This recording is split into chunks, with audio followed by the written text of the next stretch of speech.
A propósito de la coyuntura, de manifestaciones y toda la cuestión social que hemos vivido en las últimas 48 horas, es que vamos a saludar a Marcelo Ramal, economista y dirigente del Partido Obrero.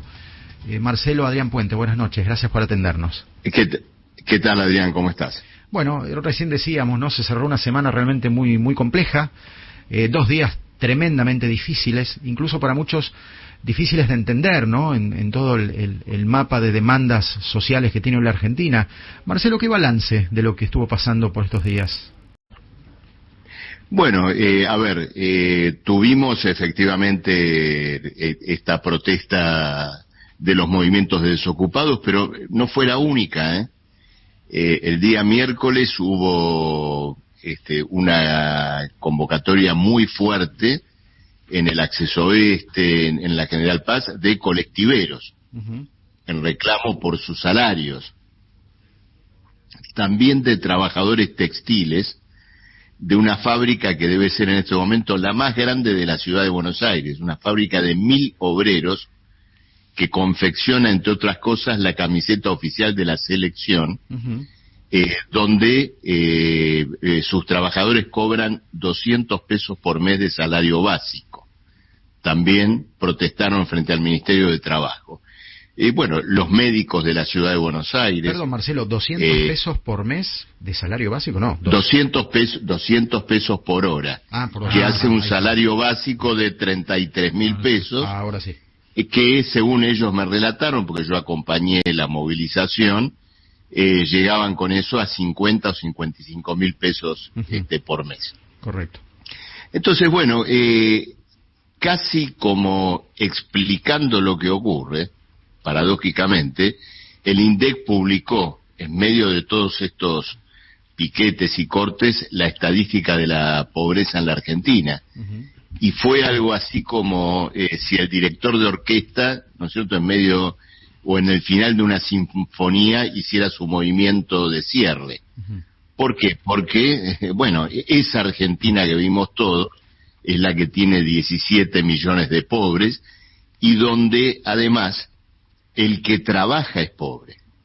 Porque este caso que yo cité de salarios de 50 o 60.000 pesos son salarios que no llegan a la línea de pobreza. Entonces, esta Argentina que te impresionó a vos y a mí, es la verdadera Argentina. No la de las peleas entre Máximo y Alberto, la de las internas entre un partido y otro, sino ahí se vio el verdadero rostro de Argentina. Ahora, Marcelo, fueron varias las veces que esta semana escuchamos el término cuello de botella, ¿no? Un gobierno que tiene que bajar el gasto público, que tiene que limitar, meter la mano en el bolsillo indiscriminadamente, porque además tiene un acuerdo con el Fondo Monetario al que se le quiere devolver algo, con el que tenemos una deuda monstruosa. No se trata de decir si está bien o está mal, pero esta es la coyuntura, esta es la realidad. ¿Cómo buscar cómo encontrar, el punto de equilibrio en medio de una exigencia donde efectivamente se le tiene que demostrar a un organismo que nos da una vida más, que evidentemente Argentina va a cambiar de dirección en cuanto a lo que es el gasto público, ¿no? El déficit monstruoso que al mismo tiempo tiene. Acá te quiero manifestar a lo mejor una discrepancia tal vez conceptual, en el siguiente sentido. En las grandes crisis no hay punto de equilibrio y hay que elegir, hay que determinar. Argentina tiene que establecer si ordena los factores de su crisis a partir de la condición de vida de los que trabajan o no trabajan, de los que viven de un ingreso, o si ordena, digamos, su condición social a partir de los que en todo este periodo han lucrado con la crisis nacional. Ese es el problema. Mira, te voy a decir un solo dato para que tratemos de ver el cuadro en su conjunto. Hemos visto este desfile impresionante de necesidades sociales, salariales.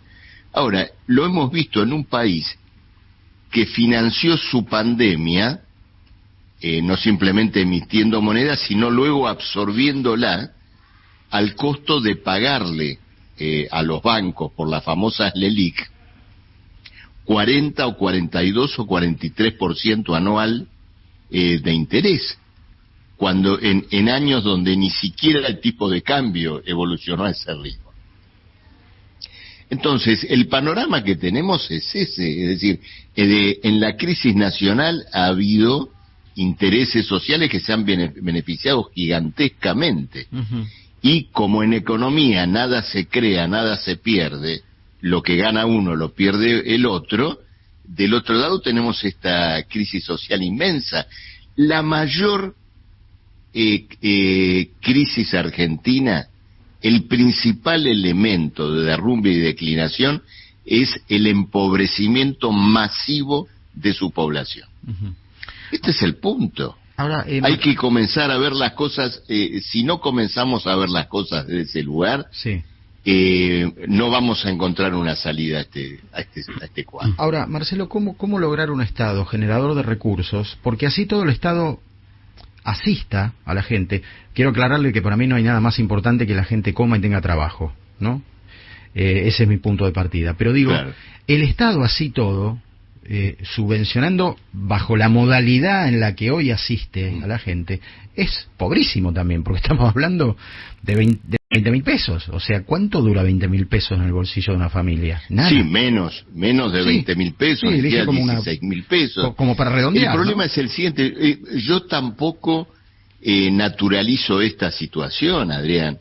Es decir, pensar, naturalmente no soy partidario de sacarle ese subsidio, esa asistencia a nadie, uh-huh, pero Argentina se tiene que refundar sobre otras bases.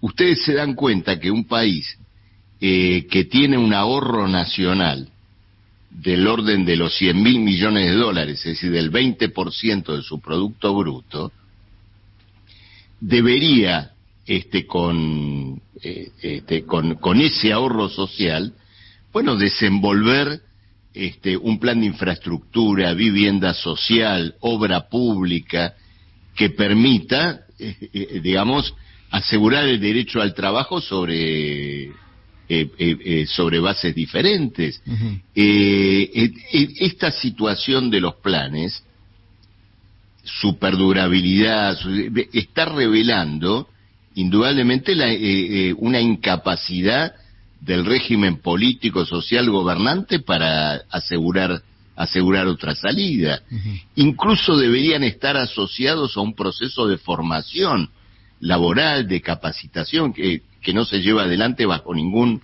punto de vista. Bueno, acá hoy hacíamos cálculos, Marcelo. La política de planes así a gran escala comenzó con la mega crisis de 2001, ¿no? Estamos hablando de casi más de 20 años.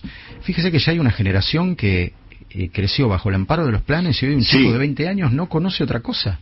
No está formado culturalmente. Más de una generación. Ahora, si no estuvieran, no es que esto hubiera dado lugar al trabajo, porque le puedo asegurar que aquel que tiene la posibilidad de ir a trabajar, va a trabajar. Uh-huh. Nadie quiere vivir de la asistencia social. Claro.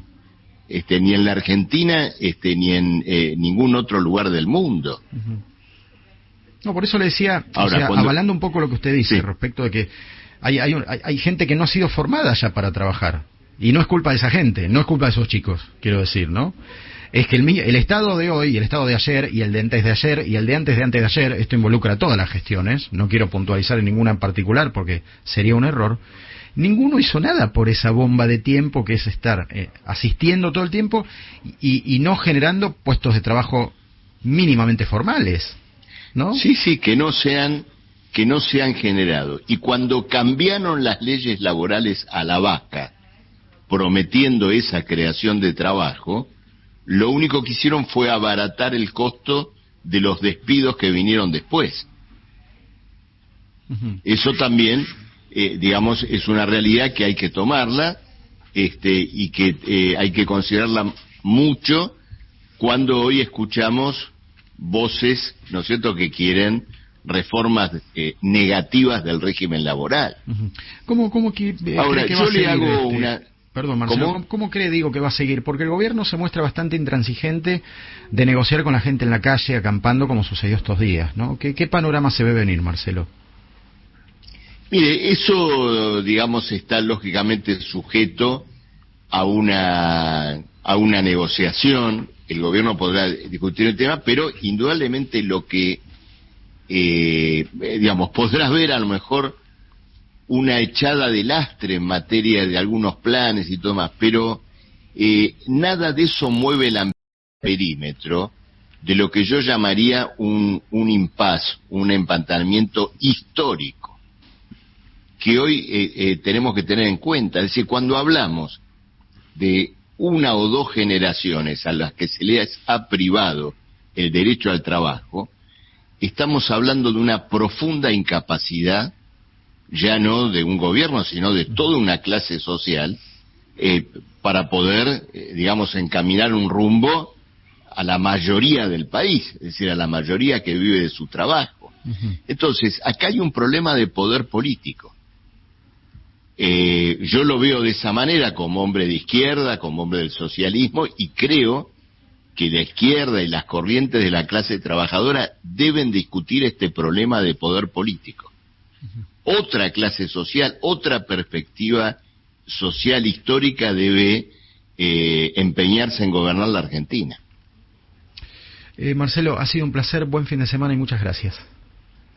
Por favor, igualmente, y gracias por el espacio y el llamado, Adrián. Por favor, Adiós. agradecidos nosotros. Marcelo Ramal, economista, dirigente del Partido Obrero, haciendo un poquito un balance de esta semana tan turbulenta que hemos tenido, ¿no? Y que está finalizando. 8:30, noticias.